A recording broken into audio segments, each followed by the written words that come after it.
Assalamualaikum warahmatullahi wabarakatuh. Bagaimana kabarnya anak-anak?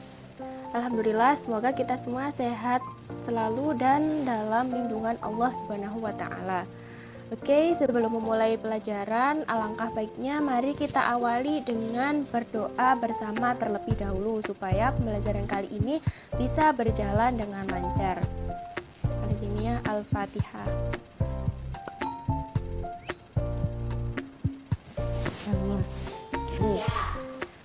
Kemarin kita telah mempelajari tentang ijtihad.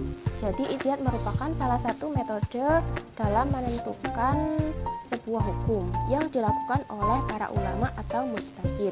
Nah, bagaimana seseorang yang belum mencapai tingkat mujtahid atau orang awam? Jadi orang yang belum mencapai tingkatan mujtahid atau orang awam seperti kita itu harus mengikuti salah satu pendapatnya atau disebut dengan bermadhab. Jadi bermadhab adalah mengikuti pendapat salah satu para imam mujtahid dalam ajaran agama Islam.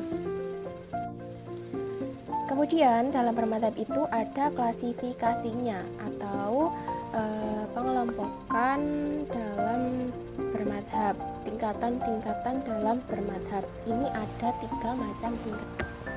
Yang pertama adalah bertaklid.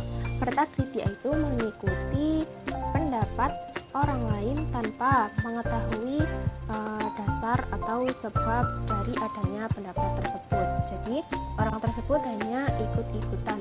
Misal sholat itu diwajibkan, maka orang tersebut ya langsung sholat, tidak memikirkan kenapa diwajibkan sholat, caranya sholat, terus tujuannya apa. Jadi orang tersebut hanya melakukan sholat tanpa mengetahui sebab-sebab diperintahkannya sholat. Nah, bagaimana sih hukumnya bertaklid itu? Nah, bertaklid itu ada 2 macam hukum. Yang pertama adalah bertaklid itu tidak diperbolehkan atau dilarang. Hal ini didasarkan pada Quran surat Al-Baqarah ayat 170. Nah, dalam ayat tersebut dijelaskan bahwa Allah mencela orang yang hanya ikut-ikutan saja dalam beragama. Dan hukum yang kedua yaitu diperbolehkan. Namun bertaklid ini hanya dilakukan oleh sebagian orang saja. Tidak semuanya melakukan taklid. Jadi yang setengah adalah melakukan ijtihad dan yang setengahnya lagi melakukan taklid. Jadi misal ada 4 orang. Nah, yang kedua ini harus melakukan ijtihad, misal menentukan hukumnya sholat. Dan yang kedua tidak wajib. Jadi yang kedua ini hanya bertaklid atau mengikuti pendapat dari 2 orang tersebut. Nah, hukum yang kedua ini didasarkan pada Quran surat At-Taubah ayat 122 dan Quran surat An-Nahl ayat 43. Kemudian siapa saja sih yang berhak atau diperbolehkan untuk bertaklid? Jadi orang yang diperbolehkan yaitu orang yang masih belum mencapai mujtahid. Orang tersebut tidak boleh berijtihad sendiri atau disebut dengan orang awam. Orang tersebut boleh bertaklid, mengikuti pendapat salah satu para ulama.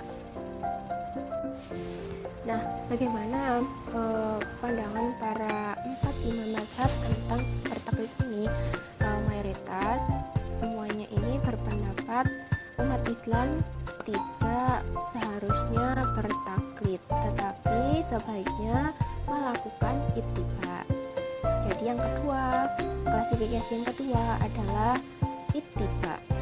Ittiba merupakan mengikuti salah satu pendapat para ulama dengan mengetahui dasar atau alasan hujah dari pendapat tersebut.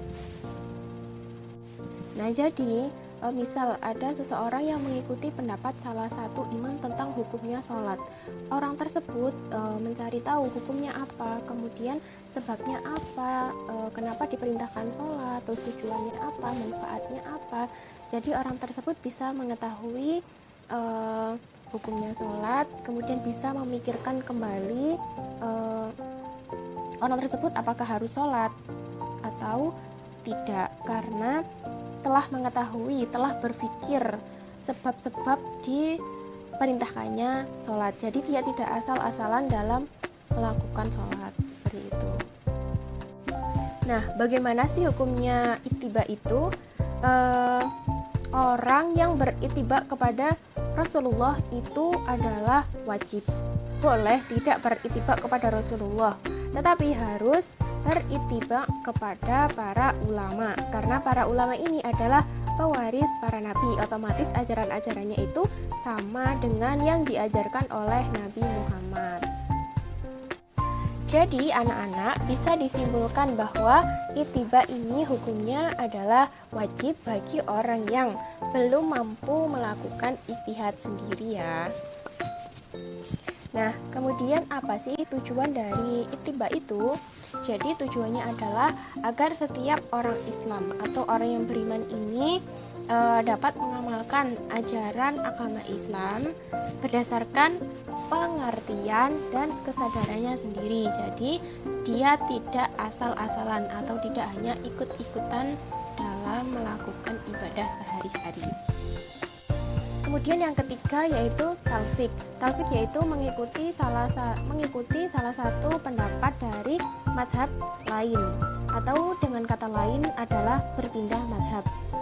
Nah, misal dalam sholat kita mengikuti mazhab Syafi'i, kemudian dalam berhaji kita mengikuti mazhab Hambali, karena tidak mungkin di sana itu kita tidak bersentuhan antara laki-laki dan perempuan. Nah, dalam mazhab Syafi'i itu dalam bersentuhan itu membatalkan wudhu, sedangkan tawaf itu harus suci. Jadi solusinya adalah dengan mengikuti mazhab dari Imam Hambali supaya tawaf bisa berjalan dengan lancar. Nah, bagaimana sih hukumnya bertawaf? Nah, para ulama itu memiliki dua pendapat yang berbeda. Ulama yang pertama yaitu Ibnu Subki, beliau berpendapat bahwa tawaf ini tidak diperbolehkan karena dianggap menggampangkan agama. Nah, pendapat ini diluruskan oleh Al-Mahali yang menyatakan bahwa fasik melakukan talfik, sedangkan Ibnu Abu Hurairah menyatakan tidak fasik. Nah, pendapat yang kedua yaitu pendapat dari Ar-Razi yang menyatakan bahwa talfik ini diperbolehkan, tetapi dengan syarat demi kemaslahatan umat, bukan hanya kepentingan sendiri. Nah, kemudian apa sih syarat-syarat dari bertalfik? Jadi syarat yang pertama adalah pendapat dari mazhab lain tersebut dinilai tidak menggampangkan atau dianggap lebih berhati-hati supaya ajaran tersebut bisa diterima, bisa dilaksanakan dengan baik. Nah, yang kedua adalah pendapat tersebut kuat atau rojih. Maksudnya pendapat tersebut benar-benar bisa dipertanggungjawabkan, seperti itu ya. Jadi kesimpulannya, klasifikasi bermadzhab itu dibagi menjadi 3. Ada bertaklid atau hanya mengikuti, yang kedua berittiba, mengikuti dan mengetahui sebabnya pendapat, dan yang terakhir adalah bertalfik, pindah mazhab.